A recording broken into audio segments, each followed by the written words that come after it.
Welcome to 2020. Sorry you're here. I'm Daniel, hanging out with Wesley. How you doing?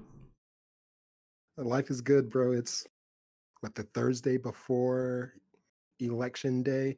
I had my training today to work the polling stations. Wish me luck. That Good luck. what's what's projected to be crazy historic numbers at the polls this year.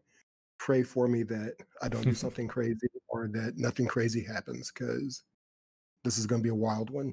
With that Well, said, life remains good and just got better. and Cass, it is good to see you. Yeah, and want to start off by thanking Wesley for volunteering his time to work the polls. And Absolutely. I guess I'm ready to go forward in time. Let's Four, do it. four, forward or backwards, right? I'm ready to go somewhere. I like it. We need some that second Back to the Future movie. What was it called? Did it have a subtitle? No, it was just Back to the Future. Back to the Future Like 2. Back to the Future too. Back to the Future. Oh, Doc said something wild at some point, like when he told Marty that they weren't going to the past anymore. He said some whatever. He said some wild crap. Remember at the end of the first one, It's he's your like, kids, Marty. "Oh, yeah, that's timely, isn't it? It's our kids, guys. So we gotta change the future for our kids." Um, Fair enough. yeah. So I'm nervous either way about the immediate aftermath of the election that we're about to have next week. What do you guys think about that? The immediate aftermath, as in As in, how as the in, let general population's going to yeah, respond to let's it. pretend for a moment, and I'll leave it up to you guys how much you'd like to talk about your direct voting thoughts for next week. But let's just pretend that we are completely neutral. Let's pretend that we're uh, not citizens of the U.S. and we can't vote either way. Okay. Switzerland. Yeah. So, and if only, right? But I just worry that either side is not going to accept the the results peacefully. So I'm a little worried about uh, just what Wednesday and Thursday and who knows, going into the weekend may look like next week. So My fear is that we don't know because they still have all those absentee ballots. right. Oh Who right, knows how yeah. long it's going to take Yeah. for all these mail-in ballots to be counted? Because some states haven't started counting them yet. Some states have they will accept the ballot as long as it was postmarked by November 3rd. Sure. So it's really going to be up in the air.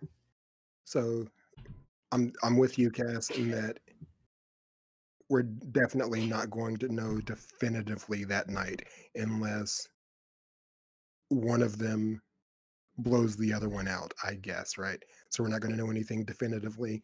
My guess is for like a week, just mentally prepared for a week. Within a week, we should know, if not the actual numbers, they should be able to give us this is when we really expect to give you an answer. But I'm anticipating upwards of a week at the very least at this point. If they tell us something Tuesday night, Wednesday morning, cool. Um, but when it comes to like the way everyone's going to react to it, one, I kind of question what it is that I hate like summing them up or like putting them into their corners in this way. But you got conservatives and liberals, Democrats being liberals, conservatives being Republicans. Those words are interchangeable the way that people use them, and it bothers me. Right. You guys, I think Yeah. we've had that conversation several times. Yep. It bothers me to say that. But let's say Trump Biden. I haven't seen, I don't know of anything to suggest that the Democrats won't accept the outcome. I do question whether or not Trump people won't accept the outcome, and it's because Trump has said the outcome is to be He, questioned he's hardcore. already sowing That's those seeds of doubt. I find that I find that really interesting that you think that. I tend to feel like we'll have more public outrage should Trump win. Um, just based on the amount of absolute Well, despisal that there especially is out in the world for. I expect a lot of rioting if Trump wins. I think it's gonna be scary. I'm not saying there won't be any the other way around, but I think if you were to ask me which side is going to take the news worse if it doesn't go their way, I really feel like the Democratic side will probably be a little friskier. well, and I mean, here's something to consider. Like, Hillary won the popular vote by a couple million over Trump, Right, Mm-hmm. but it was just he had the electoral college. right. Right, which is And I yeah. feel with the way voting has been turning out that Biden will probably win the popular vote again. Yep. Yep. But if Trump wins a few key states, it doesn't matter, and that's when a lot of people are going to be upset again, Yeah. because they were already upset that he beat Hillary, even though Hillary had more votes. And that's a huge problem because what have we just been like? You cannot watch anything, sports, television, whatever. You can't go to a website, you can't get on Instagram without some message telling you how important it is for you to go out and vote. And if the electoral college goes the other way of the popular vote, then it just falls right into the, well, what was the point of all this? Like, why did any of us even go out? Fair enough. My vote doesn't count. Look this up, Daniel, because I can't remember the stats. I want to say it's like the last 6 out of 8 or 8 out of 10 presidential elections, the popular vote's been won by Democrats. I think it's 9 out of 10. I think the only one was Bush's Second one, term. yeah, second Bush. I think because his first election was the one with all the hanging chads, where Yep, he absolutely. barely beat Gore in Florida. Right. And then I think he just outright won his second term, basically based off of 9/11. Right, exactly. But I think the Democratic Party has won the popular vote the last 9 out of 10 elections or something. Yep. That's yes, it's something like that. I'm with you. I'm 100% with you. So, what are we looking at here? So with that said, absolutely, it comes down to the Electoral College. Trump knows that. He hopped into the game with a clear understanding of what it was he was trying to do. I think he knew from the beginning that it was the Electoral College or bust. And the Tea Party and all of that had the table set for him. The table was set for a candidate like him. Add into that Hillary, I'm still saying oddly, becoming like such a horrible candidate for the Democrats in that she allowed Trump to win. You know what I mean?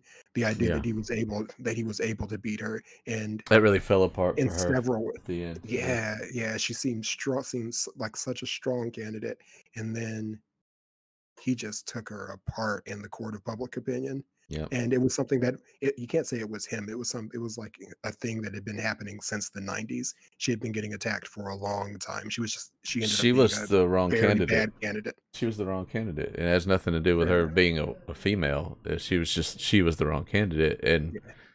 the party just felt like that Clinton name recognition, or that they ran the party. So she did. I don't know, had such tenure or something that she was the one to go forward with. But it was the idea of it being a woman also. It's like, Yeah. okay, well, That's a we did Clinton, the it's a black guy. We woman. need to do a woman. Let's do a woman who's Clinton. And we get Bill Clinton, who had given some impactful speeches at some major events recently. Yeah. He was kind of there was a time where he and Obama were being touted as the two great orators in politics. You know what I mean? So it's like, okay, well, we get Bill Clinton in there as the first husband, and Hillary had proved herself formidable, in the political arena. But court of public opinion, the rich one percenter from New York City managed to to win the court of public opinion from a lifelong How did civil servant. yeah. Wow. How bad is your candidate when that happens? She was absolutely unlikable to so many people. And I'll say she was was. I mean, I guess I'll go on record to say this. I couldn't have voted for her. Why? What did she do wrong? I liked her. I like her like I like Martha Stewart. I even told Amy that one time. I was like, I'm not really into blondes, but like, there's apparently something with like these old white ladies with light hair. I think who knows? It had nothing to do with party affiliation either. I actually sat out the last presidential election for the first time since I could vote, because I'm like, oh, these are terrible. I'm not voting for these. So you're making the point that you're bringing me back around to the point that I was making with what Hillary was. You guys have heard me say this before also. Donald Trump didn't just win like that election and he had to win it because of the electoral college, so he still got beat. And there's this asterisk by that. I don't care what anyone says. We all know there's an asterisk because you didn't win the popular vote. Right. Not only is it that, but it was like local or recent history historically low. It was a huge dip, and people like, I'm not voting for either one of these pieces of trash. And enough people voted for Trump in key areas. So like there's this crazy goofy asterisk on. I can tell you from what I heard, I don't think I'm giving away any secrets right now. In that training today, voter turnout already is crushing it. Just crushing recent historic numbers. Well, there's so many positive reasons for that. It's like, well, one, people are finally care, even though it took not great things to make that happen. And Alabama is not awesome. Like that, we're kind of on the bottom of the list of this, but it is easier to vote than ever in a lot of places because you don't have to do it on a specific day. Like some states opened it up early, some states made mail-ins easy, absentees easy. Right. Our absentee ballot situation is not horrible, but not great here in Alabama. But a lot of states are making it easy to vote, which it should be. I think it's a shame that we had to have such a negative situation correct this issue. Like, what was so special about having one day to do this? If you've got your mind made up a couple weeks out, like, why are you going to change your mind in the last week? Did you see that debate? I think I've been wrong these last 3.5 years. I did not answer that question for the 15th time. No, I didn't see that. What's the specific on that? Nothing. I was being sarcastic. Oh, okay. Okay. I gotcha. Oh, right. Yeah. Hey, well, yeah, you're being sarcastic, but I think if there are people that were like, well, I don't know that they feel like they've been wrong these last 3.5 years. There are people that may be feeling like I was wrong, 4 years ago. Yeah, I've seen a lot of people make that statement, and they feel they don't like that they voted for Trump, but he still has his hardcore supporters. And the scary thing is, a lot of them, because they believe that there's going to be so much voter fraud because he's hyped it up so much, They are not early voting. They are going to make sure they go on the 3rd to submit their ballot to make sure that their ballot gets counted. So, right now all the projections in all these states are there's so many that have turned blue that have been historically red. Yeah. But a lot of the Trump voters haven't even thought about going to the polls. The red wave is coming. Are they calling it a red wave yet? I think guarantee we hear that term. I think what is Trump's been calling it, the silent majority. Like, there is that, and to a certain degree, it's not a silent majority. I don't think, right? It obviously isn't. Whatever, even if proportionally everything stays the same, like the voter turnout goes up, but proportionally everything stays the same. In theory, the Electoral College spreads out the same regardless. I don't think it's going to be an exact even exchange there.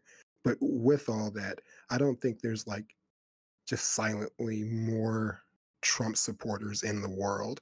I think if anything, there are it's impossible Republicans out there who know Trump's a piece of trash socially.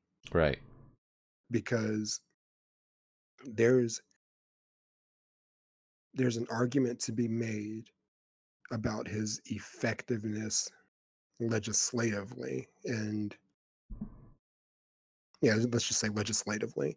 There's an argument to be made that he hasn't been a nightmare legislatively.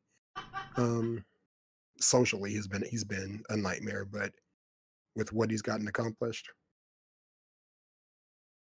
whatever. I'm not complaining too much. Maybe because I haven't been directly impacted by. There's a lot of things, like especially looking at COVID and then the race relations. There are so many things he could have done better to help our country that he just absolutely refused to do. All right. And then, there are some Republicans that are saying, I'm still a Republican, but, I'm not a Trumper. So I can't vote for Trump. I'll vote Republican for everything else, but. Right. Because he's become almost like a cult. Like the people who follow him are just following him blindly. No, not everyone, but definitely more so than any other president. I mean, there's not even another example of this kind of thing. And it's I was going to say this a few moments ago. Yes, he is definitely the ringleader and the ringmaster, but Fox News is his they're singing the praises and doing a lot of the brainwashing for him. So it really depends on where you're getting your feed from. It's very easy to be swayed if you're taking everything at the value that it's being presented to you in. Then I don't want to be one of the people that jumps on them, but like the facts are the facts at some point. Fox News has just been absolutely horrible throughout a lot of this stuff. So take this with a grain of salt because I got it from another news source. But after both debates, Fox News was the only news source that I had seen reported that said Trump won either of the debates. They've really embraced, like, owned him. For a while they were fighting that criticism that they were, biased in some way, but I feel like they've just taken that ball and ran for the touchdown with it at this point. Like this is what we are. Obvious. Yeah. It's too obvious. After Obama started like name checking them specifically, you know what I mean? And I love Obama that. starts like they're like, okay, well, if you're to a certain degree, let's go ahead and embrace this corner that we're obviously in, to the point where the guy who's the president was like he was just like a weekly caller on their channel. And I'm with you in that. Is it like this dragon eating its own tail, or whatever you call those analogies, where it's this self-propelling thing? Is it Fox News controlling the puppet Trump, or is it something else? And I kind of think it's this something else where, like, sure, a lot of Trump's talking points come directly from stuff he's seen on Fox News, but like I hesitate to say genius part of who he is, but the calculating part of the way he's handling politics, I think, is that Fox News is the number one channel in the world, right? Not in the world, but in the country. It's the number one news channel. Really? Yeah, it's the number one news channel in I did in not the know country. that. It dominates the ratings. It dominates ratings. It kills MSNBC and CNN and all of them, right? Fox is number one. So if that's the channel that's getting the most viewers, and those viewers are there for a certain kind of message, right? You know, because most people really just want to hear what they want to hear. They want to be affirmed with whatever they already believe. Tell me the way that, confirm the way that I believe. Bias. Exactly. Yeah. Confirm that the way that I believe is accurate. And Trump is like, okay, well, this is hitting the most people, and I can be me in this interesting New York 1%er kind of a way.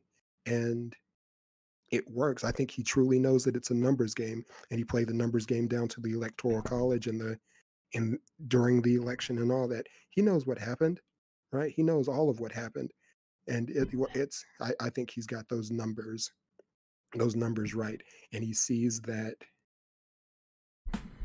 even though Fox News has chosen the corner of Republican/conservatism, there still is some true reporters there.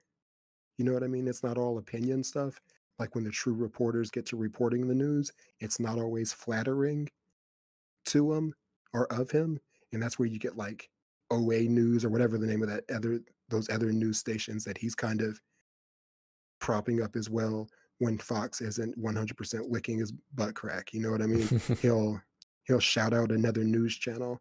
And those other channels start building up steam, and it's about him trying to move those numbers.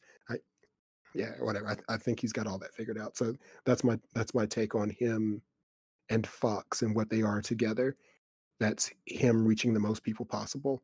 Twitter, I don't know what he does on Facebook, but he obviously tweets, and he gets on Fox News. Makes a lot of ridiculous tweets, which is just the weirdest thing to think about your president doing. Yeah. That guy. That guy. But I tell you what, I know I sent you guys a text message either during it or afterwards.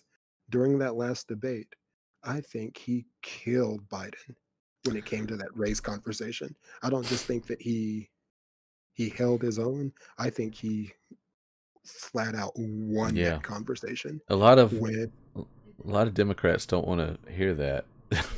And I said the same thing. I said I thought Trump looked better in both debates. I thought he, in my opinion, kind of won the first one if you looked at at it on the whole. Just for having answers, even if they were answers you didn't like. Biden just kind of seemed to brush off a lot of stuff. Biden seemed to brush off a lot of stuff, which I'm okay with to a degree, because the brushing it off is more of a, y'all know what we're trying to do. Right. I'm Obama 2.0. What we were doing there, we're trying to continue that same energy here. And then Kamala is going to continue that same energy here. And at some point, they're going to be calling themselves Obama Democrats. And he played it like a true politician. He bugs me with that unwillingness to answer the question about packing the Supreme Court. That shit is ridiculous. Answer the question, answer the question, answer the question. So he kept coming across as a typical politician. Whereas you're right, Trump had some answers, but they weren't good. No, they weren't. They weren't good. But what he comes off as, Trump. This now, sincere is definitely not the word, but just willing to respond to things, and like he's got this confidence and belief that he's doing a great job. And see, I kind of felt the exact opposite. From when I was watching it, I just felt like he talked in circles until you forgot what the question was. That first one, for sure. Like, especially in... Oh, the first one was a disaster, like none before. I felt like he didn't answer anything. He just talked in Trumpisms and then he talked about, if you were asking him what he was going to do, all he did was talk about what he did, even if it wasn't even on topic to the question they were asking. Yeah. So I was very frustrated with him not dodging questions or just talking around in circles, and I don't know. I think Biden won the I felt first. like Joe was. I felt like Biden was a little bit more direct with his responses and trying to answer questions and then talk directly to the people about what his plans were. Yeah, I agree with that. I definitely agree with that on the first one. The second one, I think, may have leaned Trump because Biden stayed the course. He stayed the course of, I know that it's a turnout thing. That's my take on what he believes and what the Democrats believe. It's a turnout thing. Black people, whoever, these other social groups, but at the top of them, in my opinion, is Black people. Get your asses out here, especially in these electoral college key states, and vote. Commence to voting. Get out there and vote. I've seen. I was just in I like stopped into a convenience store for something just a couple days ago, and the guy there, it's one of this little tiny local ones here in Valley, and he had his Fox News on at like max volume, and I thought it was very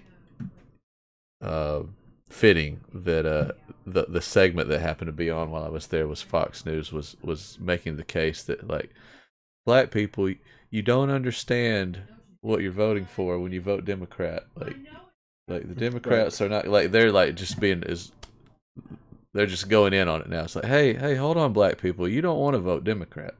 Like just calling it like exactly what they're worried about, you know? Yes, absolutely. Like doing their best last ditch effort to sway them the other way. You guys have heard me say this also.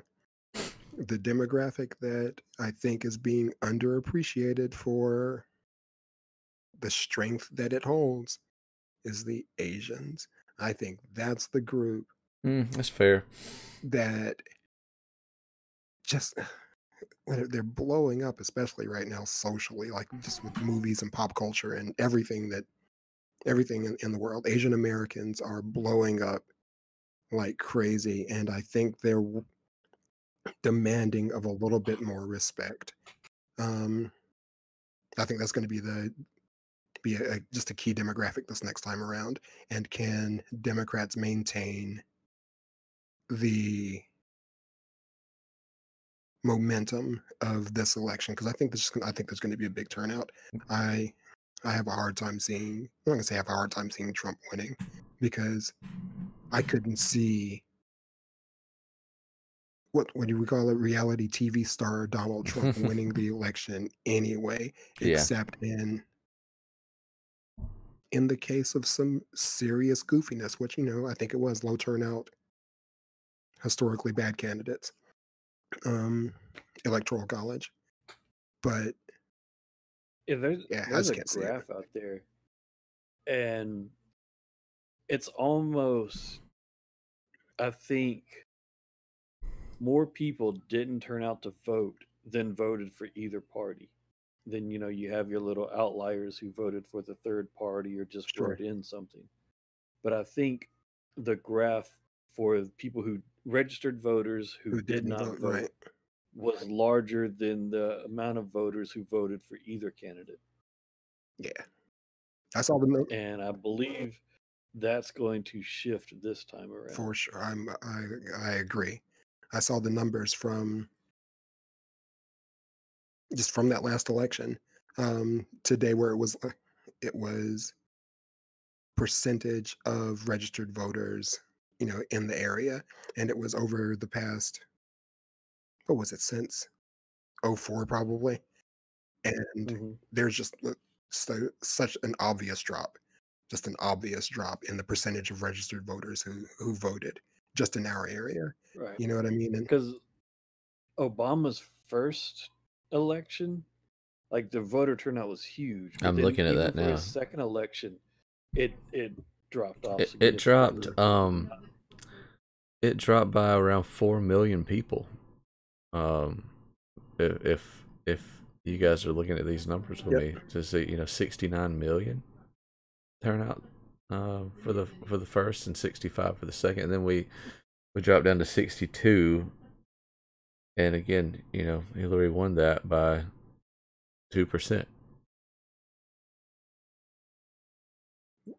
What are these columns that we're looking at?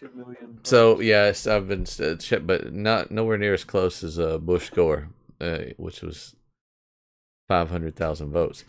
But so what we're looking at here is these are the number of votes total. Sure. What are the percentages that we're looking at? So the percentage you see here, so Hillary, it's a negative 2% here. So Hillary Clinton actually won the popular vote by 2%. Right. Okay, that now the totals don't add up to 100 because somebody voted for Ronald McDonald or whatever. But I can't remember her name to even be upset that you couldn't remember what was the Tea Party chick's name?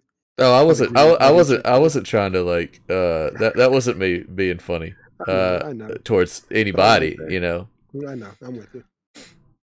Okay, yeah, so Donald Trump won, but he lost by the Tea Party 2.9%. I'm wondering if we see anything that specifically points to percentage of registered voters voting. Yeah, I don't. Okay, so this would be maybe the voter turnout is the percentage of eligible voters who cast a ballot. So 60% of registered voters voted at the last election. Up almost 2% versus 2012, but still our best turnout in best turnout in a long time was for Obama's first. Yeah, the first one. Yeah. Not since Richard Nixon had we seen such a turnout. Okay, so we see that percentage-wise, but what is that in terms of total number of registered voters? How many people were actually registered to vote at the time? Well, so that's saying, I don't know like a number. I guess if we were to look at the total here and say, 62 million people equal 60% of the registered voters.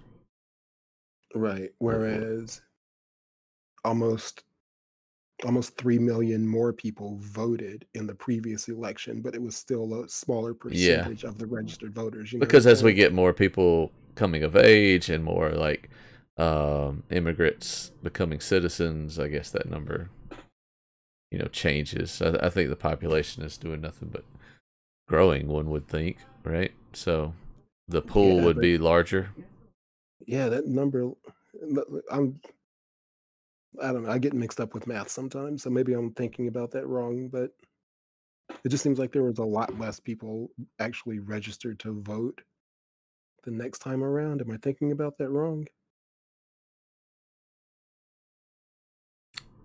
Yeah, I see what you're saying there. So if 65, well, almost 66 million is 58% of the pool, and now 63 million people are 60% of the pool. I don't know if we got to start typing this into our calculators. Yeah, I'm no good for you, man. I'm smashing this bottle of wine. Math getting worse by the moment. By the second, my boy. I will say this. I guess I did say it.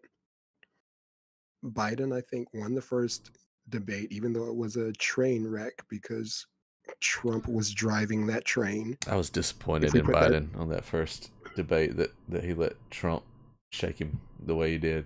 Like, he got rattled early by Trump, and like, how did you not know that that's what you were walking into? Okay, so this is what I'll say. Agreed. He got rattled early in that first one. The problem is that Trump proceeded to give Biden an out by embarrassing himself the rest of the way. Whereas it was Fair, almost like if it was a fighter, like if it was a boxing match, it was almost like Trump came out and punched Joe right in the mouth, right in the nose, and he's just wobbling. He's wobbling, and Trump proceeded to start doing like backflips and dancing and he couldn't. showing off in the ring and tiring himself out and just making a fool of himself while Joe's in the corner dizzy for like 5 rounds. Because you're right, like Biden seemed to not know what was happening because this guy who he's never debated. This is a guy who's been in politics for a long time, and he's been in a lot of organized debates. Trump came in, even though Biden has seen it, he wasn't prepared for it, and he was reeling. And then Trump just made a prick of himself to the point where they introduced a mute button on his ass. And the mute button debate, Trump might have won, if I'm being honest. He might have won that because I think he killed it with the race conversation, and he even like put into question like Joe's historic actions when it comes to the Black community, and then like also was able to throw in there the questionable stuff that Kamala had as an AG in Cali. Like he did all that in that weird Trump way, but I think that was that was the most effective debate I've seen him have in a while, and it was because that the mute button was strong, and it forced like even though she didn't use it or they didn't use it crazy heavily, it was enough that he knew to stay in his lane a little bit. He had to get his stuff in. Yeah.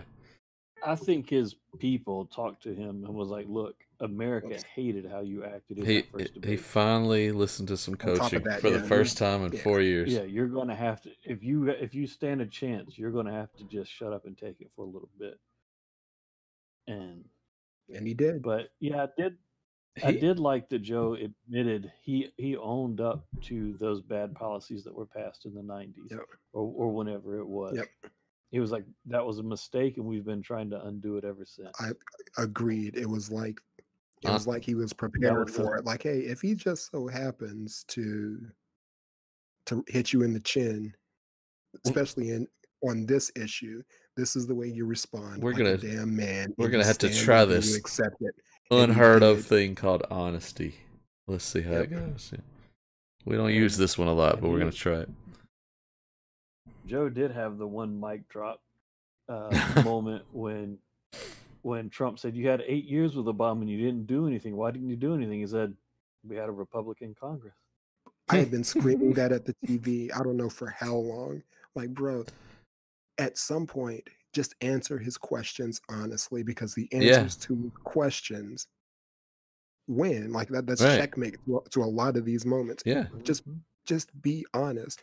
There shouldn't, even if you don't know about just let it sit there in the air, and everybody was like, "Oh, that makes sense." That's right. We remember that. We remember that when Obama got elected, that not Mitt Romney. What's the leader of the Republicans in Congress?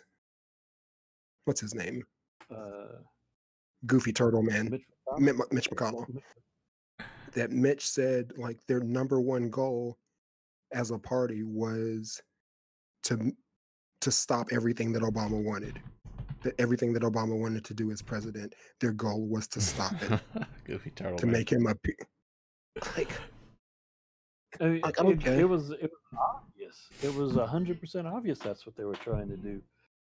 Obama could have come up with a cure for cancer, and they would have shot it down. They would have shot it down. Absolutely. They said it from day. I want to say it was like their reaction to him getting elected. We're fighting him every day. all the time, and they did, and the Tea Party became a thing, and Donald Trump, weird reality TV guy who owned some crappy casinos and a hotel. That lifelong Democrat, lifelong Democrat, Clinton supporter, New Yorker. You know what I mean? That guy starts calling into Fox News. Right? Starts calling into Fox News during the course of all that because he could see, like, oh shit, these Tea Party people, they just need anybody. And what did the Democrats do in the heat of all that energy that was building up? As you guys have heard me say this also, as a reaction to the first black man being elected president, with all that energy that's building up, what did the Democrats do? Nothing. Sent Hillary out there. Sent Hillary's silly ass out there, and she got destroyed in the court of public opinion. Yeah. And I think it was Dave Chappelle said something about this. You know, because of that, there was an overcorrection. You know, because Obama was the first black president, that now I remember this. Things are going to shift back. I can't remember exactly how he worded it beautifully because he is because he's such a word. Yeah. But you know, he was like, "Be ready because you know the other shoe's going to drop, and when it does, it's going to be ugly." And we got Trump. I'm gonna say that's what. Like, I really don't think. I think Trump's impact on race relations is over exaggerated. I think that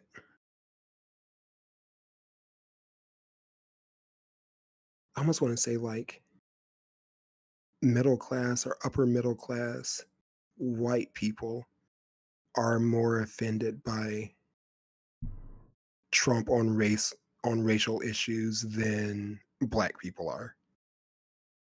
Because he just kind of is what he is. You can look at him and see what he is, right? He's a New York City, not just like a New York where like there are parts of New York where they hunt and all of that. He's not one of those. He's a freaking New York City 1%er.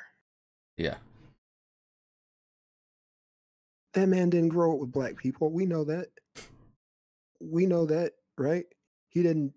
He grew up in a whole nother weird world, in this weird world where he thinks that he needs his name on the front of all the buildings, and he needs to poop on gold toilets and all this other stuff. And I'm sure, like, because he's from New York, and you got to be around everybody, even if you are a 1%er, you still got a crap ton of people around you.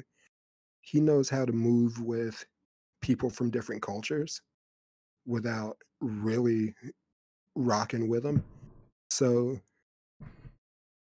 you're saying black people knew who he was, and white people just was learning who he was. I'm gonna say in the 4 years. I'm gonna say white people were not just white people, just because I don't want to say everybody. I'm gonna say a significant percentage of people had to have like their eyes opened to like, dang, yeah, this guy is not racist, because like you really, it's hard to call him racist, right? When you know that he's not out there like lynching people and all this other stuff because he moves in New York. Yeah. You know what I mean? He's classist. Yeah, he's very much. I would say, yeah, type of a person. Yeah, he's about at poverty level or wealth level and wealth gap, because that's what he talks about all the time. He said it like from day one. He's got all the best people, and the best people usually equal the rich people to him. The smartest people are the people that have made the most money. That's what makes you smart, is if you're making a bunch of money. He lays all that out there to be seen. And I think it's easier to see, to accept him for what he is, for non-whites. I think it's just easier for us to see what he is and and how much strength comes from him being what he is, which is not much different than any other president not named Barack Obama. Which is not much different than any of those guys for the most part. I'm sure there have been significantly more racist presidents than Donald Trump recently. Right, and I don't. I definitely am almost like an apologist for George W. Bush because I just want to like him. But I bet if there was like a racist meter, he's further on it than Trump. That the dub would be further to the right than Trump. I agree. But he was more tactful and presidential in his demeanor, and also, you know, just for the sake of saying it, the burden of race relations being placed on one man is not a very fair way to look at the country. No, but he has severely mishandled several events. Yes. Which is, and that's like going all the way back to where a lot of this first started was the Charlottesville rallies. He totally botched the handling of that, and that just kind of started emboldening people in all these other groups because now they feel like the president's on their side. You know what? You're 100% right in that, right? You're 100% right in he handled that wrong, and it emboldened the racist, white supremacist, white pride. There's various levels of it, and there's a certain level of it that I totally understand and even support, not in that like white people are better than other people or anything, but I totally support pride in your culture and in your race or whatever. If I can say I'm proud to be black, you should be able to say you're proud to be white and all of that, right? And everything that comes with you got some Irish, whatever you want to throw up, and you can have pride in who you are and the people that you came from. I've got nothing against that. So yeah, he handled some of that wrong, but I think that mentality of the way that he handled that and that emboldening that brought, let's call it like at its worst, it brought like, I'm lacking good words here because I've drank too much of this bottle, but it brought like bad white people. It was in a way that we don't want it to, right? I don't think it did much for black people because it was like, yeah. Oh, right. So we know y'all are out there. It was more of a, and I'm going to give him the benefit of the doubt to say unintentional or inadvertent rallying cry for a certain kind of white people that we don't need. Yes and no. Because at that point, when that happened, he had already been on the campaign trail, right? Mm-hmm. He had been to all those rallies. He knows this is there. Okay, fair, yeah. Riled these people up. That's why they were having these types of so rallies. Not so much unintentional. It maybe just things went a little further than expected. He was speaking to on his rallies. Right. That's how you end up with there's good and bad people on both sides, or there's good people on both sides, because he knows who he's speaking to. He can't get out that, which is why he hasn't to this day. That was the point where he punched Biden in the mouth, and then they asked him about supporting white supremacist groups, and this fool didn't say he didn't. And then for a week later, they continued to give him opportunities to correct it, and he didn't. And that was very.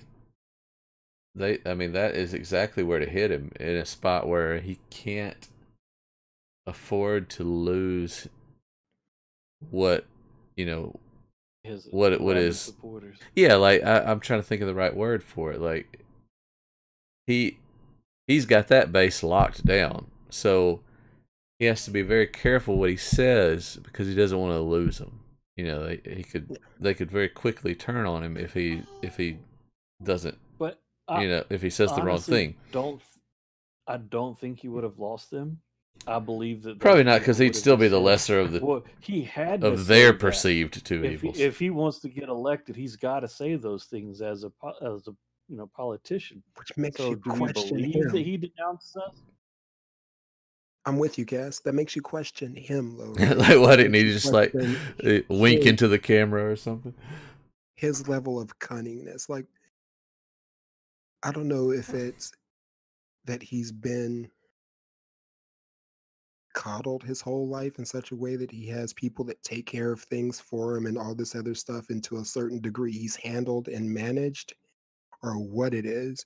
But in moments where he needs to like think on his feet for real, I don't know, he drops he drops that ball, and in that moment he should have known. I'm with you, Cass. He should have known. I can say, yes, I totally denounced them, and they still would have been like, well, he had to say that. And that being the case, why on earth didn't he say it? Why on earth didn't he say it? Like, oh damn, bro, there's a level of because cunningness that's missing. Well, there's the easy answer to that. The same reason he says everything stupid that he says, right? Because he just refuses to take political advice. Like, he needs like a crew of advisors telling him what he can and can't say, and he has rejected that. Like, he does not have good. It seems like he has a crew of yes men and no one willing to like coach him up on these things. And how different would everybody that goes against him? How different would the public perception of him be if from day one he just had somebody, like whoever did it for George W. Bush, and Bush was different. Like, he wasn't like super divisive in the things he said, but he had a tendency to come off as kind of an idiot. But then he'd have these great moments. And somebody on his team is helping him out with this. He had the benefit of a war. Right. Well, yeah, that too. But not everybody's as smooth as Obama. Like, you need, and I'm sure Obama had was wise enough to surround himself with people to like, hey, let's workshop this a little bit, And I'm just saying, like, our country might be in a different place if for the last 4 years someone would have been there to be like, don't say that. Like, we might, like, there might be a percentage of people that don't hate him the way they do if there was just somebody there to say, don't say that. Sure. Somebody who's played the politics game. Yeah, like every single thing that happened, politically, like anything good or bad that he's done that had an outcome, and like everything that's happened to America, coronavirus, the terrible race relations and race problems we're having over the last, a very, very long time, but especially over the last 2 years, let's say. Nothing could have changed, and if just somebody would have been there to be like, say this, don't say this. Say this, don't say this. How different would the public opinion be? Yeah. I think Kanye, at his heart, in his heart of hearts, I think Kanye went to his office with that in mind, and like, oh, this is like a weird tangent. And I think, what's the wife's name? The Kardashian. Kim. Yeah, Kim Kardashian. I think she had that same thought as well. Like, we just need somebody in here with some real to give him some solid advice on how to handle some cultural issues. Because again, legislatively, he's just another president. Right. He's another Republican president that's going to cut a bunch of taxes and raise the deficit in the way that they do. In the way that benefits the top percenters, yes. That benefits the top percenters, absolutely. They're going to do that. And Kim and Kanye are wealthy, so it really benefits them. Right. So the problem is, like, they were crazy, but apparently Kim like went to the office with like some real good ideas, and I think even that prison one that he mentioned during this last debate, that was one that she helped to push. Kim, low key, did some good work socially with working with Trump, and I think someone finally was like, "Hey, Trump, you're getting killed on this race thing. Let's talk about some of the things you've gotten accomplished." And oh yeah, you guys remember when all of the people from the Black Caucus were fucking jerking Trump off for a little while? And it was because he was doing some legit stuff in between hardlining support for police officers in a series of police shootings caught on camera, right? In the course of all that, which lead to him being racist, you know what I mean? And agreed, he's racist in that way that a one percenter from New York has to be at the very least, just because of the way that he was brought up, I'm sure, right? But again, at the same time, he's from New York. He knows how to move with people from different cultures. But that riding the blue line the way that he did Mm-hmm. leads to racism, especially in liberal news coverage. Yeah. The way he handled the NFL. The way that he handled the NFL and the flag and all of that.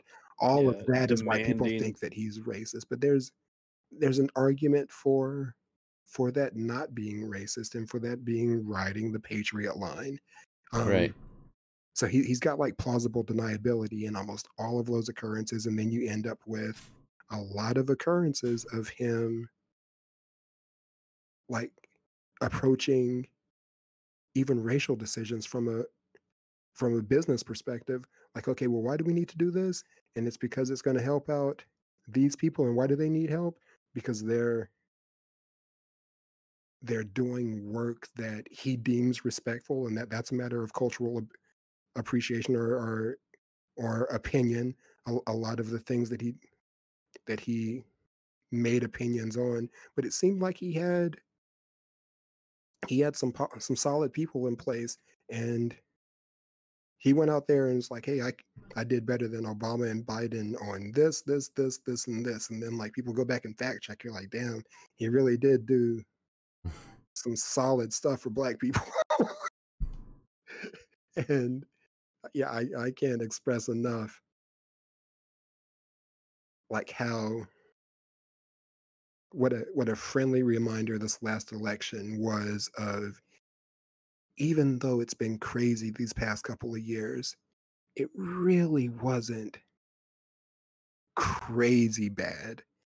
All the bad stuff that we remember happening, outside of the coronavirus, the crazy racist stuff was it was going to happen. Crap, which we're used to, and it was a lot of cops shooting people on camera, which has nothing to do with who's the president. Yeah. That's just a different. I mean, that was going to happen no matter who was president. So that's a separate problem.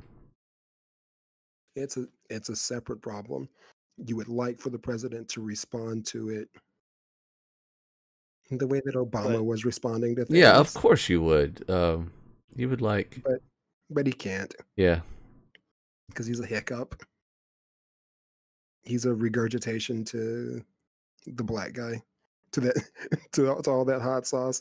He was a regurgitation to all that damn hot sauce that Obama brought, and now we're gonna get this palatable white president with a colored vice president, and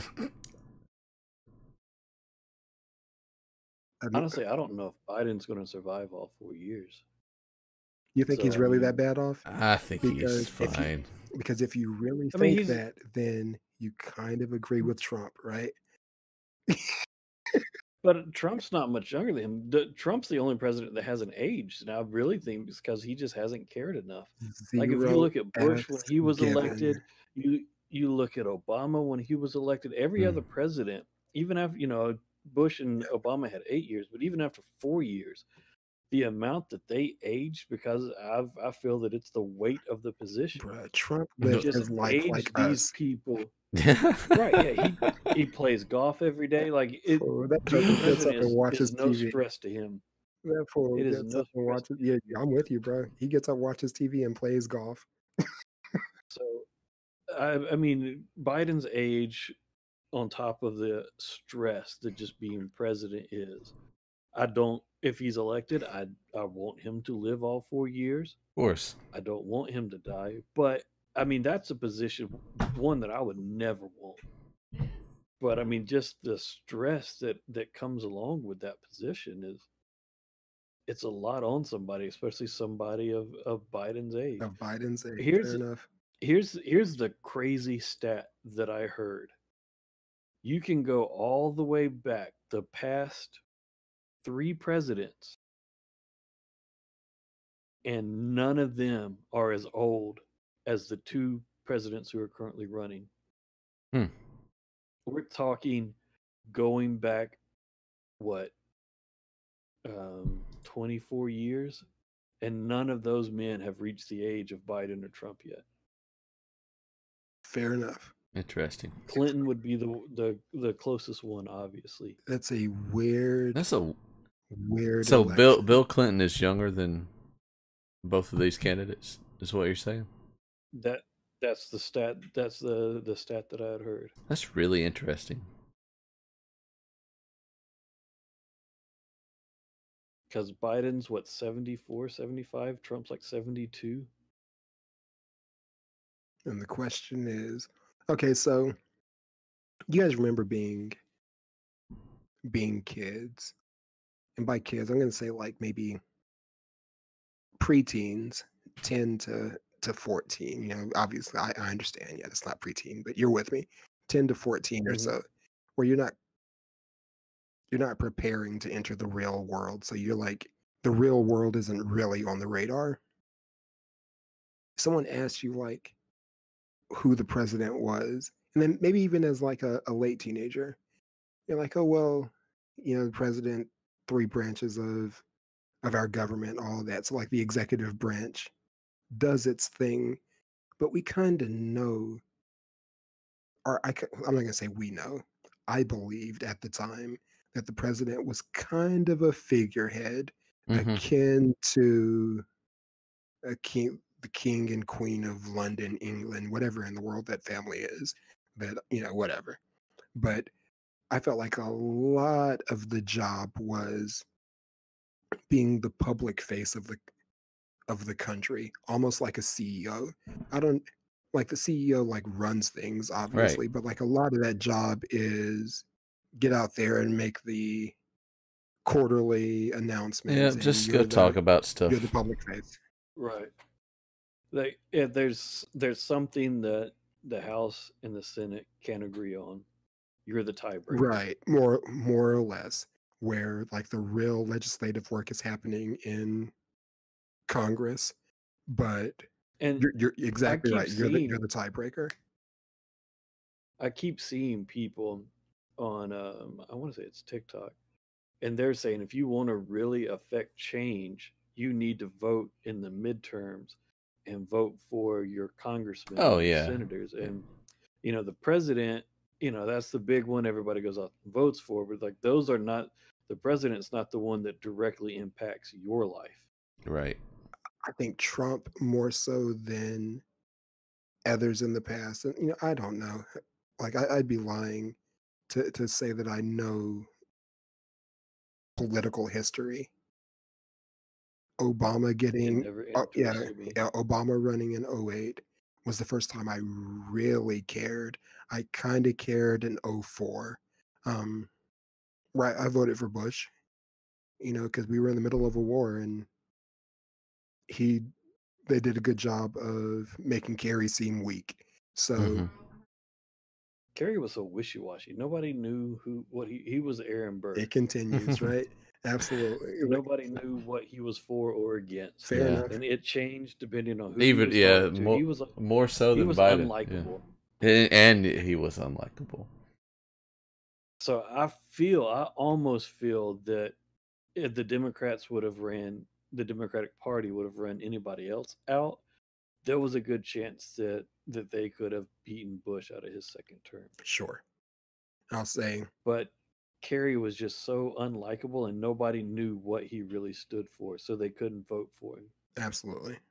Plus, it deserves to be said that we kind of rallied behind Bush as well. Don't get rid of a pitcher in the middle of, or whatever those old sayings are. Right. He was a wartime president already at that point. And most wartime presidents get reelected. Absolutely. Absolutely. So they had that going on.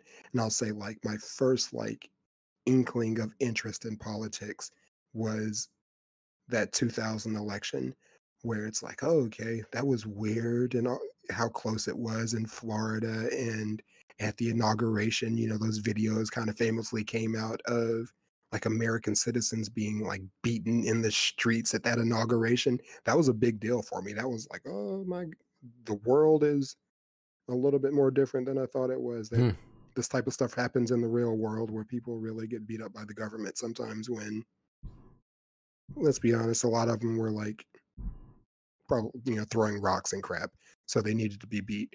But it was an eye-opening thing, like, oh, politics is real. And then, again, carrying over, but then Obama running is like, oh, I'm all in on paying attention to this. I forget where I was going with all that, other than to say,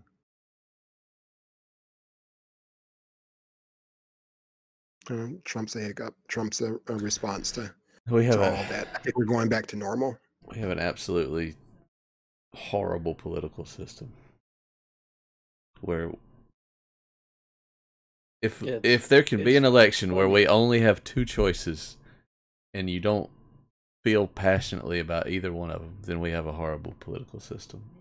It's broken. And if you get rid of the Electoral College, then other parties and other candidates then actually you can actually have a third party or a fourth party. Yeah. And it's funny because George Washington warned about this in the very beginning, and we just didn't listen. Well, I don't want to be like that guy, to say it, but I will be for this. Like, we're never going to fix it. Like, the people in power will never allow the kind of change we need to actually have a thriving then political system. They'll lose their power, and they're not going to. They're too busy setting themselves up and setting the next round up. It'll never happen. There are some true patriots out there who believe that the Electoral College, as it's currently set up, is the only fair way to run the country. And there's an argument for it, yeah. Yeah, they believe that because they don't think that the middle of the country will be appropriately represented if not. Right? Where you end up with these small pocket areas that essentially decide the president. Should New York and Los Angeles, New York and California and Texas, and I'm sure, Michigan or whatever the other major ones, should those 5 or 6 states control how the entire country is governed, becomes the question. And just in the year, a bunch of Mexicans or because they got a bunch of, you know what I mean? Yeah. I don't. Is that as true in the year 2020 as it was when it was established? And I don't know. I don't know how to fix it, but I just know that the two-party system has not done us any favors, especially lately. Not just at the presidential level either, because like how much stuff are we just wasting time on in Congress and Senate because it's just one party not wanting to work with the other. Right, just like during the Obama years where they just refused to agree on anything. Right, sure. That he put forth. I'll tell you the problem is like those states with an electoral college, it shouldn't be winner take all. It can't. If 25% of the people in Alabama vote Democrat, then it shouldn't matter. 25% of the Electoral College votes for Alabama should go to a Democrat. I had seen somewhere there are a couple of states who are trying to rally to get enough support so that they will throw their electoral college at whoever wins the popular vote that year. That's interesting. So even if their state voted one way, yeah, but the popular vote for the entire country said that the other party won, their electoral college votes would go to the popular vote, so that they think that way that the American people have spoken at that point. I don't like that. My first thought is, nah, I don't care for it. But then my second thought is, that's a liberal state saying that anyway, guaranteed. California's the one that's trying to start. Of course it is. Whatever. Whatever. But then, like, I really don't know how California splits up anyway. I mean, I know it's got to be a liberal state, right? It's got to be. Like, Northern California is conservative. There comes a point. I'm just not sure how far down, like, wine country and all that. I'm sure that goes red. The funny thing is, there's so many liberals and everything that California just known for being a liberal state, but I keep seeing that there's becoming a mass exodus of people leaving California. Like, they just can't stand what that state has become and how much it costs to live there. So they're just like, nah, I'm out. I'm going to go somewhere else. And a lot of them are moving towards Texas. Well, which is rumored to be turning into a blue state. Just maybe unrelated, but that's what I'm hearing is Texas could be blue this year. And some people who know a lot more than me, they're saying that if Texas flips, then they don't even need Pennsylvania, Florida, or Michigan. If Texas can flip, then this is pretty much a lock for Biden. There's no way. Right. I'll say that there's no way this time. But it is interesting. Like, Austin's a very liberal place. Austin is very liberal. But Texas is huge. Texas is huge. Austin is liberal. Texas is huge. I'm sure there are other liberal areas, but maybe I'm like overestimating what percentage of the votes Republicans get in Texas, but I feel like it's high, like close to 80%, 70s for sure. That's where I feel like it's at. High 60s, 70s, crazy high percentage. Well, and you also have to, I don't know what the black population is in Texas. Like, Georgia right now, in the early polling that I've seen, has flipped to blue. Like, Georgia is turning to blue, which is a historically red state. And I've seen that the projection is because there's a big population of African Americans living in Georgia. Right. And they are going out and they're hitting the polls early, and they're hitting the polls hard right now. And when you look at news coverage of the early voting, I would say easily 80% of the people that I see standing in the lines are non-whites. Sure. So is that coverage coming from Atlanta? Sure, it's coming mainly from Atlanta, because that's what it is. Right? When you think Georgia, you just think Atlanta. That's exactly right. And then you realize, like, oh, Georgia's a whole state, and Atlanta is a city. You know, Atlanta's, so like, I think a lot of Georgia coverage is Atlanta coverage.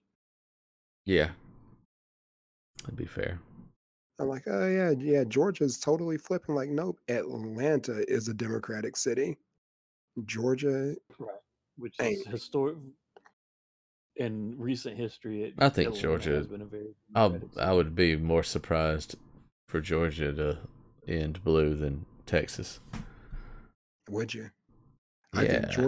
I think Georgia's going to flip before Texas for all the same reasons. Like, they're saying like Texas could flip soon. They've been saying that about Georgia since '08 for over 10 years now. They've been saying like, "Oh, can Georgia turn blue because Atlanta is what it is?" Like with all that said, like about Atlanta being what it is, there's also Atlanta is what it is, and like the Atlanta impact spreads out wider, Yeah. and then you get the other cities that are blowing up. Cass can, I'm sure, attest to. I would imagine Macon looks a lot different than it used to, and a lot of these other places, but Georgia's been on the radar for Democrats for over 10 years now. I would imagine Texas is appearing to be kind of in play over the last 6 to 10 years now. So And I mean, in Texas, there's obviously a huge Hispanic population. exactly, and that's more about the Hispanics than the blacks in Texas. Border. Yes, absolutely. Yeah. So if the Hispanic vote is leaning more blue, then that's going to help flip Texas. And then if there are a lot more, yeah. So it seems like, which some candidates have obviously been very heavily targeting the Hispanic population because it is growing here in the United States. Yeah. The Democrats considered some Spanish candidates. And the Republicans did too, let's be honest. I mean, Ted Cruz. Yeah. And you got all these DACA kids who, we're going to deport them. We're going to not deport them. I mean, this is a huge deal for all those DACA kids. Well, I guess they're not kids now, but all the people who came over as dreamers. My God, why do people care so much about deporting those people? I'm confused. And like you see these things where they've fought in our military, and then it doesn't matter. You gotta go back to Mexico. Well, I've never lived in Mexico. I don't care. You're not a legal resident of the United States. The best thing to do. It's so fun to just spent serving the country in the military just doesn't count. And I want to just ask those people to articulate their reasoning, and it's very, I think it becomes very entertaining at that point. Well, you see this line in the dirt?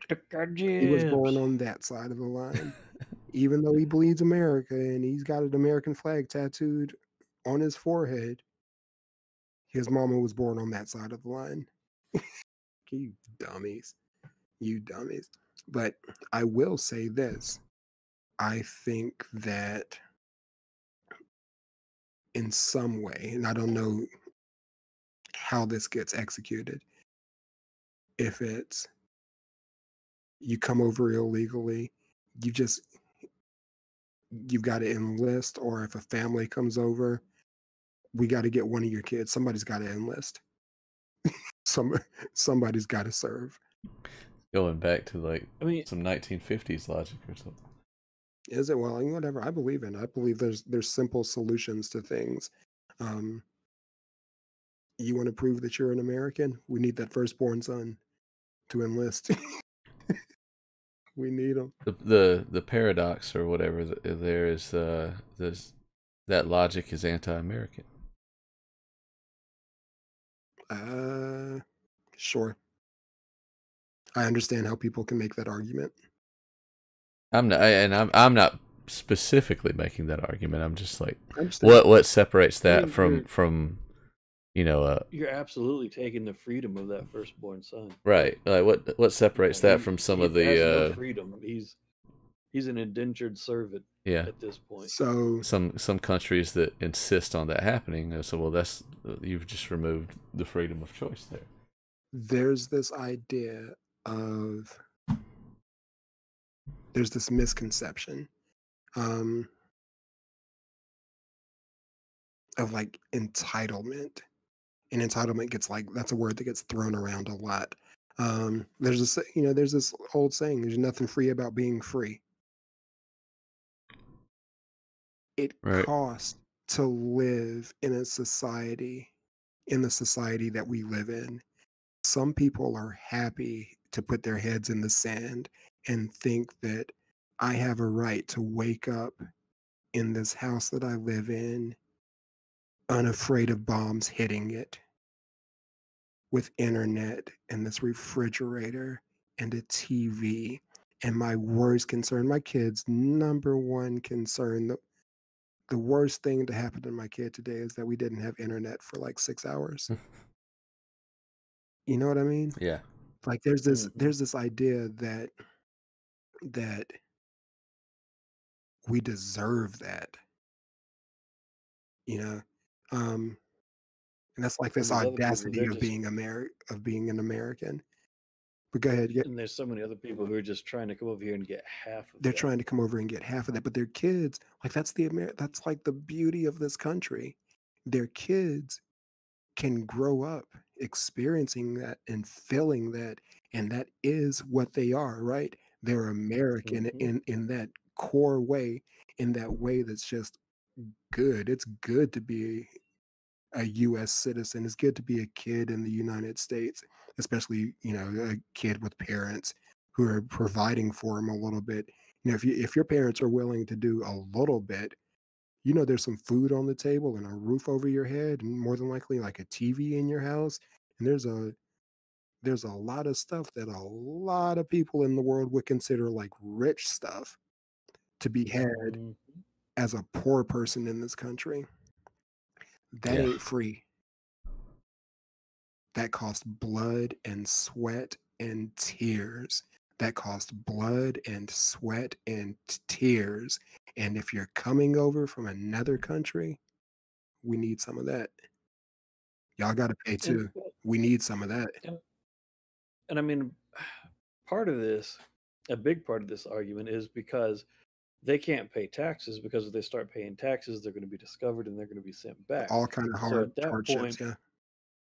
At that point, they are not contributing to a lot of the benefits that they're reaping because they're not paying the taxes into it, and their employers aren't paying taxes on their income either. So, at that point, they are getting a free ride. So you need to maybe start looking at ways to make it easier for these people to come in and then start contributing to, the taxes and the benefits that they're receiving. Yeah. Instead of just making it, you can't working so hard against it. What was that, Daniel? I said instead of just working so hard to kick them out. To kick them out, yeah. I'm with you. I think my personal opinion, the way to do that is we got to get at least one of y'all serving. And I don't like in the military. I do think that is in our military. Yeah, I think that you could definitely be onto something like in the way that maybe this is not like, okay, this isn't mandatory, but maybe as a way to get in, like, come here, do some things. You want to serve in the military, it will equal some citizenship kind of thing. Yeah, like maybe there is definitely a foundation there for an option. Like a college football player who signs their letter of intent. Yeah, we come to this country when one of my children are of age. Yeah, they're signing their letter of intent to join. Well, I don't know that it's fair to like give away your child, but I'm saying if you're under the age of 30, we'll say, and you want to come to America, then well, we need you to do something for a couple years. We need you to do something for us. Yeah. Yeah, and even like if it's an older parent, there could be something that they could also volunteer. You can do something. You can do something. Why is it? Yeah, whatever. I'm with you, bro. It doesn't have to be served. You can. Cool. You want to be an American citizen? You're picking up trash on the side of the road one weekend a month for 3 years, or one weekend a month every 6 months, or 1 weekend every 6 months, because we got a lot of people trying to get in. Yeah, I don't know. There's a way to serve. Cook meals for the homeless. Absolutely, bro. In a perfect world, let's get this working because they're here anyway. Well, this would also go both ways. Like if I want to, if I want to move to Japan, then it would be a little easier than it is right now. Like if I want to move to Canada, it would be a little easier than it is right now. Like the network has to exist because, like your prime argument for what you're talking about is, okay, well, the easier you make it to get in, the more crowded it becomes. And so in those situations, you have to fill out a visa. You have to apply for a visa, and you get your work visa to be able to go over there, and you have to be approved. Right. So why? There's just a different set of standards. You know what I'm saying? Like, why is it harder for me to go live in Japan than it is for someone to come to America, or vice versa? I'm going to Japan. Get to Japan so bad. I'm trying. I'm tired of getting rejected. That's what I'm saying. That Jacob wants a geisha girl so bad. I'm just saying, like, it is not a consistent. There's just no similarities in the difference between you want to go live here. To fly over there, you can't just sneak across the border. Sure. And there's where go through the proper channels for you to get into Japan. And there's here a lot of the people who are coming across, they're either walking across or they're coming in on a boat somewhere. And that's why it's such a complicated topic, because I'm not saying kick them out, but like we just we can just overrun with people. We might could just go into Canada and just never leave. Maybe. Are we overrun with people, or are we overrun with people who aren't paying taxes? That's a complicated. Yeah, it's not that I care about how many people are here. I care. I want everybody. I want everybody here to have access to a certain quality of life. Like no one should be jobless. Like no one should be homeless. That is making any effort towards. How do you get that accomplished? I don't know. I'm just saying, like that's the socialist trap is spun. Who wins the election? No, I mean it doesn't have to be a socialist. Biden wins in a landslide. You think Biden? I think Biden will win. I don't know if it's gonna. I'm not confident it's gonna be a landslide. Biden wins. I don't know. I don't want to put my chips on two spots there, but I could see Biden winning big. I could see this being like one of the bigger margins, maybe ever. But I'm gonna say Biden wins close. I feel like we're talking about a football game now. Biden by a touchdown. Biden by 6%. Maybe it's because the area we live in and the fact that a lot of the Trump supporters are the loudest. Maybe that's why I think he has a better chance. It's easy to fall victim to that. Yeah. I'm going to say Barack Obama beat John McCain, who was probably one of the better offerings the Republican Party has had since Reagan. Rest in peace. Yeah. And,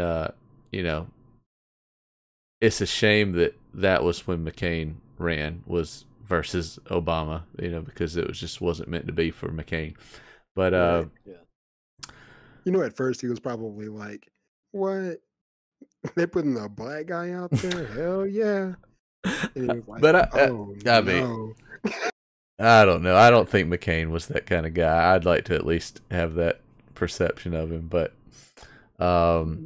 so that's our we'll hope. Okay, so so Clinton beat Dole by 8%.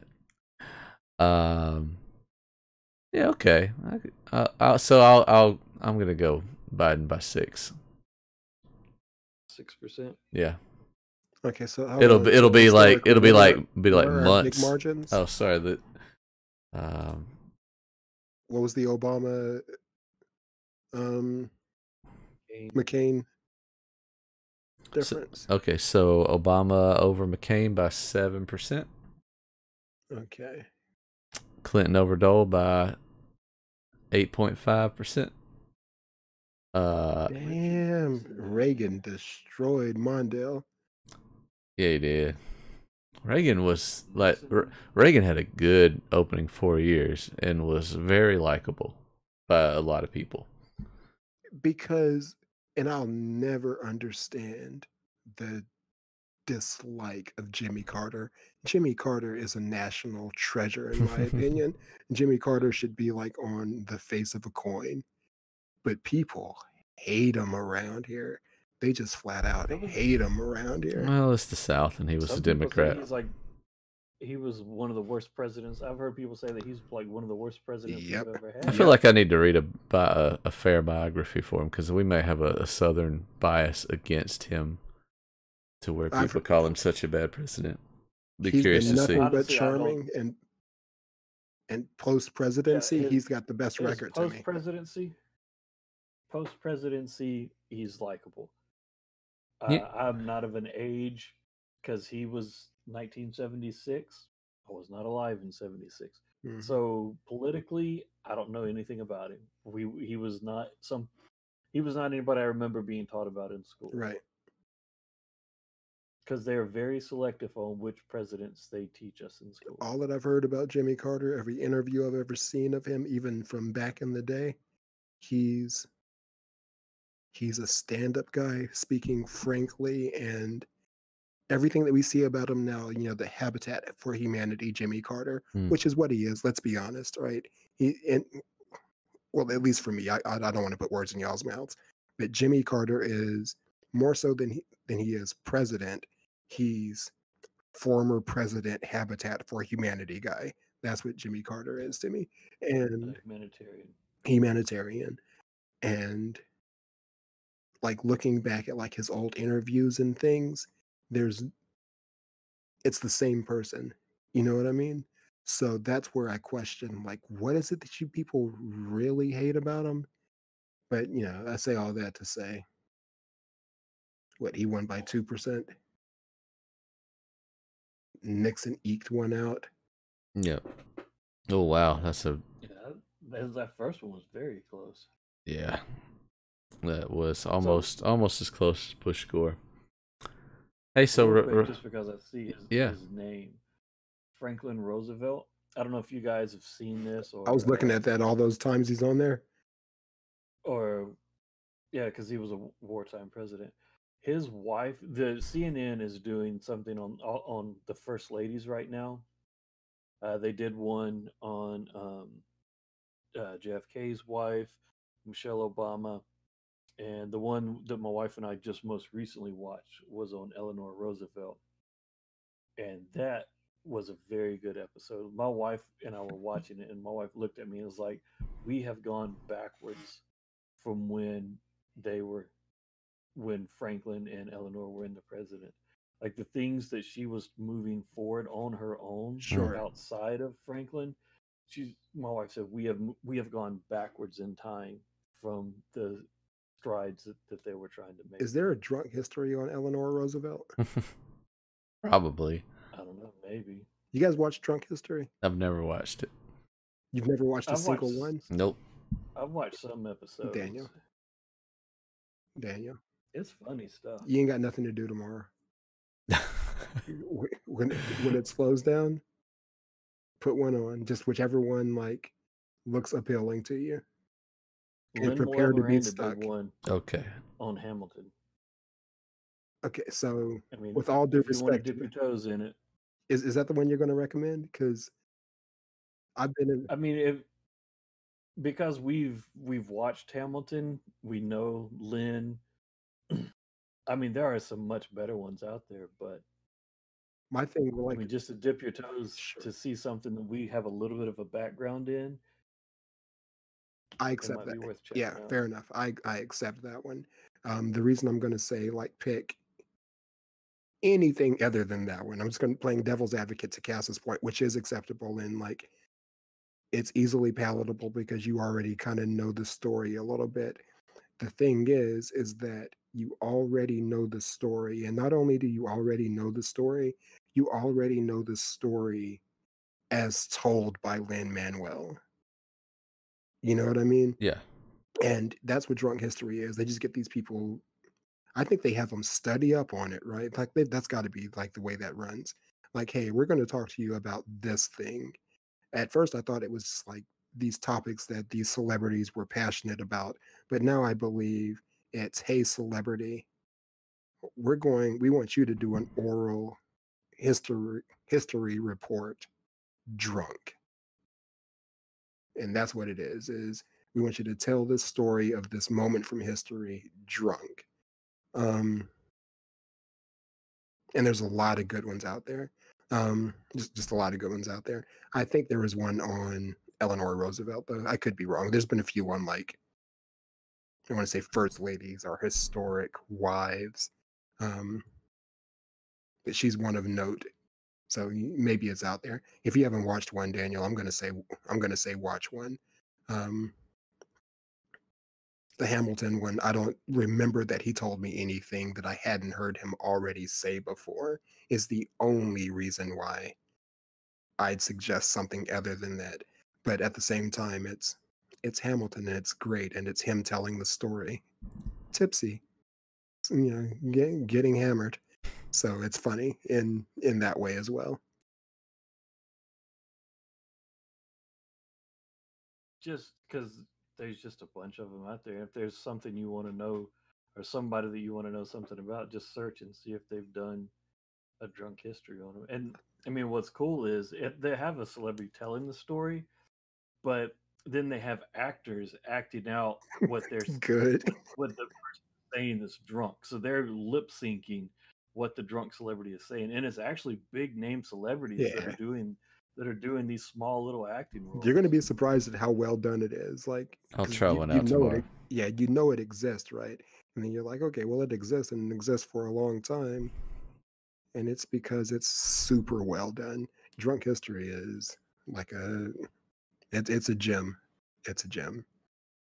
Yeah, because if the person who is talking burps, then the actor who is acting them out burps in the same. It's really good. funny. It's well done. It's super well done. Like, people will get stuck on a word, and like these people are, like Cass is saying, they're lip syncing as this drunk person is telling the story, but then they'll get stuck on a word, and the actor or actress gets stuck on the word also. Oh, it's good. It's good. That rabbit hole runs deep. Oh yeah, we just completely hijacked the ending of this. And before and on that, there you have your 2020 election coverage as told by Regeneration X, Cass, Wesley, and Daniel. May not be creating our own drunk history right now. I create drunk history about 3 days out of a 7-day week. Let's revisit this. We've got our predictions in. We'll revisit this in a couple of weeks when all those ballots are finally counted and see which way the world is burning. Until then, thanks for watching. Peace.